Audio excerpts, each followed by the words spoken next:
Hello दोस्तों, welcome back to my YouTube channel dreams and pleasures. तो दोस्तों, जैसा कि मैंने बताया था कि मैं आपके लिए DSSC PYQ की सीरीज़ लेकर आऊँगा। तो दोस्तों, ये दूसरी वीडियो है और इसमें दोस्तों मैंने बताया कि पहले मैंने 20 क्वेश्चन करा दिए थे, अब ये नेक्स्ट 20 क्वेश्चन हैं। तो ध्यान रखना दोस्तों, इनमें करंट के हाल फिलहाल के करंट के क्वेश्चन ज़्यादा आए हैं। सेक्शन फर्स्ट में तो आपकी जी के आ रही है, history, economic, political, geography, political, ठीक है, जियोग्राफी जो भी है, साइंस वाइंस के। लेकिन सेकंड में आ तो रहे हैं, लेकिन उसमें सबसे ज़्यादा करंट के आ रहे हैं, ठीक है ना।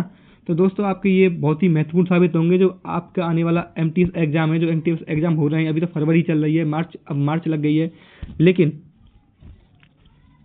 उसके बाद में मई में भी आपका एग्जाम है और जून में, मार्च में और मई में एग्जाम है। तो मार्च का जो एग्जाम है आपका MTS का, उसके लिए बेनिफिट होगा।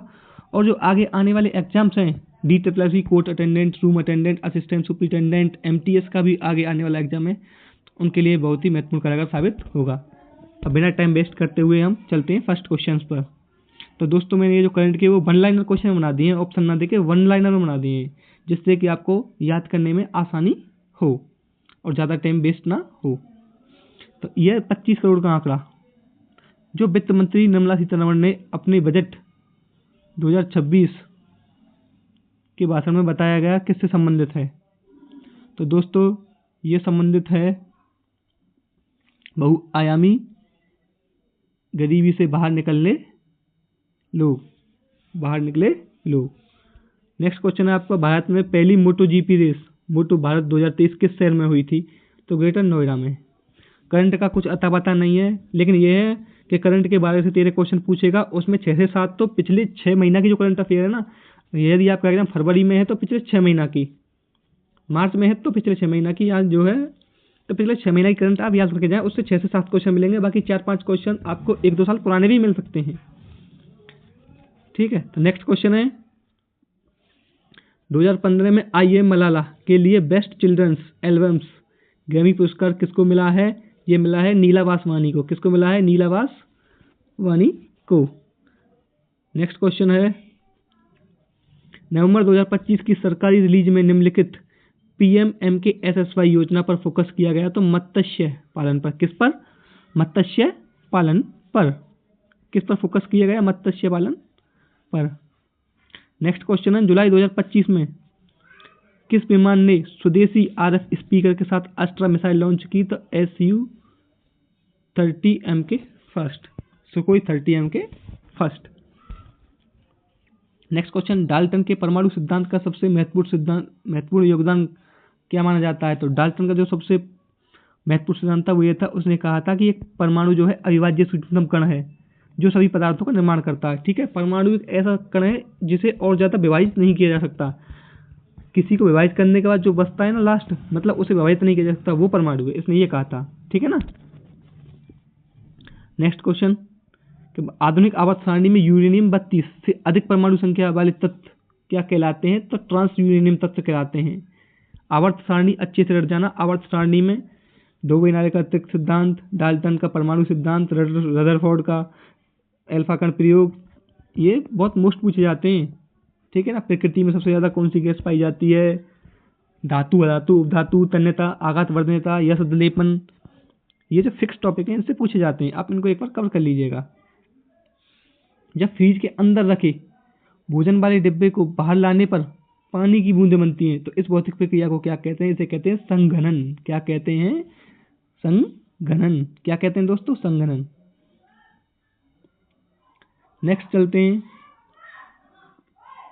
जुलाई 2025 में भौतिक शेयर के ट्रांसफर अनुरोधों के पुनः प्रवेश पर विशेष सर्कुलर किस नियामक ने जारी किया था? तो ये किया था सेबी ने। किसने किया था? सेबी ने। किसने किया था?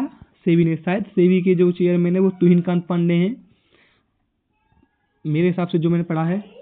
लेकिन फिर भी आप जो भी वर्तमान में कौन, कहा, क्या, कब, कैसे हैं, इनसे भी याद कर देना। और जो सेबी की फुल फॉर्म है stock exchange board of India. Stock exchange board of India. क्या है सेबी की full form? Stock exchange board of India. Next question, नवंबर 2025 में किस भारतीय रक्षा इकाई ने फ्रांस की DGA के साथ तकनीकी समझौता किया है? तो रक्षा अनुसंधान एवं विकास संस्थान, DRDO, मतलब defence research and development organisation, full form भी याद रखना। ठीक है ना।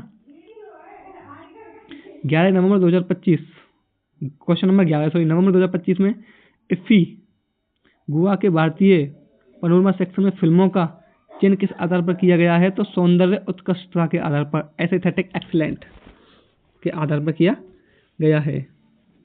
क्वेश्चन नंबर 12, फरवरी 2025 में नई दिल्ली में किस शिखर सम्मेलन ने सतत मत्स्य पालन पर चर्चा की है? तो ये की है Asia fisheries and aquaculture forum. Next question चलते हैं। भाई कहाँ गई? ये रही।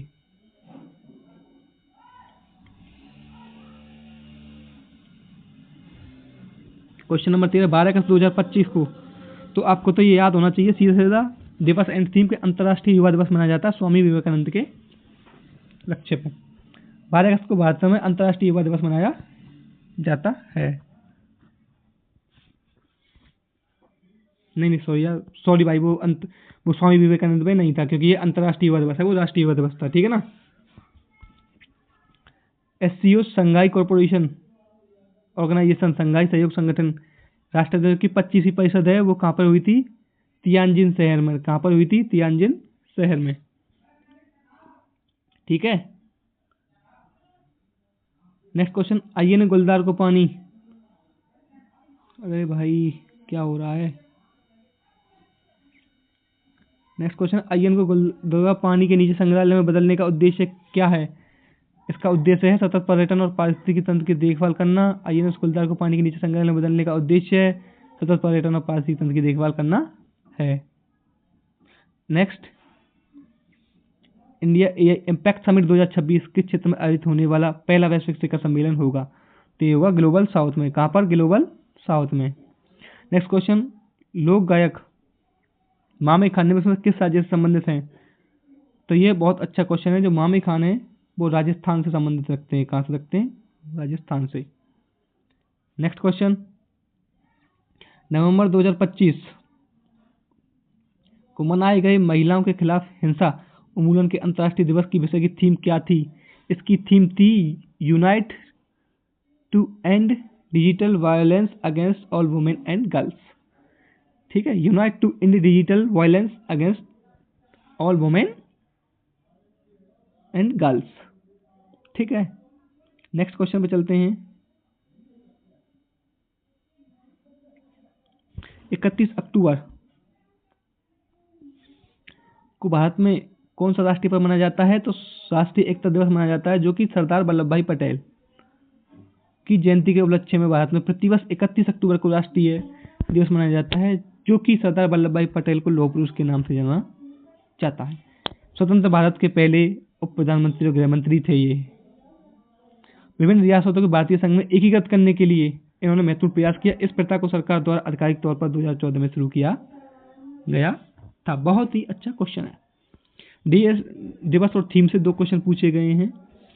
5 से 6 क्वेश्चन आपके जो है लेटेस्ट 6 महीना की से पूछे गए हैं करंट अफेयर से। और तुम जानते हो कि 4-5 क्वेश्चन तो ऐसे आते हैं कि 2-3 साल पुराने, जिससे कि बच्चा औरों को ये कहे एग्जाम देने के बाद कि भाई करंट का कुछ नहीं पता कि कहाँ से आ रही है। जबकि आप 6 महीने कोई सा भी एग्जाम हो, 6 से 7 महीने की करंट आप पढ़ के जाइए, और रेलवे में आप 1 साल की करंट पढ़ के जाइए, और 6 से 7 महीने की अदर एग्जाम में पढ़ के जाइए।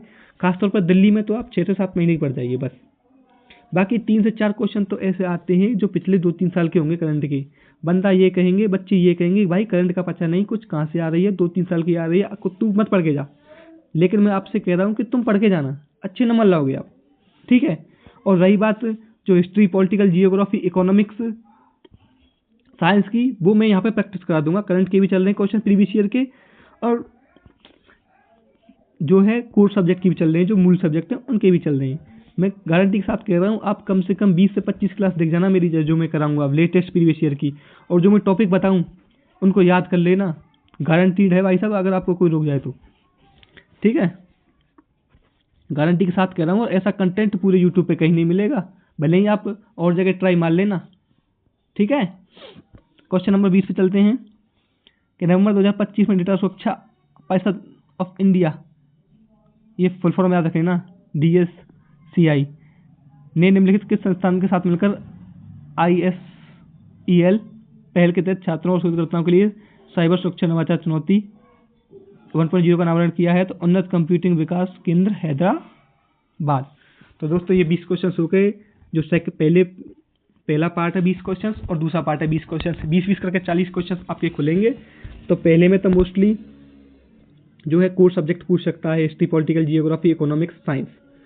और दूसरे में जो है करंट के पूछ सकता है, कुछ वैसे भी मिक्स भी कर सकता है, लेकिन करंट के फिर भी आपके में 13 से 14 क्वेश्चन तो आते हैं। 13 से 14 से आप मान लो 7 से 8 क्वेश्चन तो आपके पिछले 6 महीना के, बाकी के ऊबड़ खाबड़ करंट के उल्टे सीधे मिक्स कर देता है, ठीक है ना। तो दोस्तों मैंने आपको पिछले वीडियो में एक क्वेश्चन पूछा था है और मैं अभी एक क्वेश्चन पूछ रहा हूं, आपको जवाब देना है। आर्टिकल 19 है ना, आर्टिकल 19 संविधान का, आर्टिकल 19 कौन सा? आर्टिकल 19। आर्टिकल 19 किससे संबंधित है आप ये कमेंट में लिखिए, ठीक है ना। संविधान का आर्टिकल 19 किससे संबंधित है आप ये कमेंट में लिखिए। और साथ ही साथ मैंने आपको बताया कि जो 12 महीने के जो होते हैं ना डेज एंड थीम, मतलब आप याद कर लीजिए कि कौन सा दिवस कब पड़ता है, ठीक है ना। 26 जुलाई कारगिल दिवस पड़ता है, 15 अगस्त, 26 जनवरी, जो भी मतलब XYZ, 31 अक्टूबर को जो ये राष्ट्रीय एकता दिवस है। तो आप इन सभी को याद कर लीजिए, ठीक है ना। धन्यवाद। आपको वीडियो कैसी लगी वीडियो को कमेंट में बताएं, लाइक करें, सब्सक्राइब करें और जो टॉपिक आपका कमजोर है उसे बताएं, हम उसे करा देंगे PPT के माध्यम से।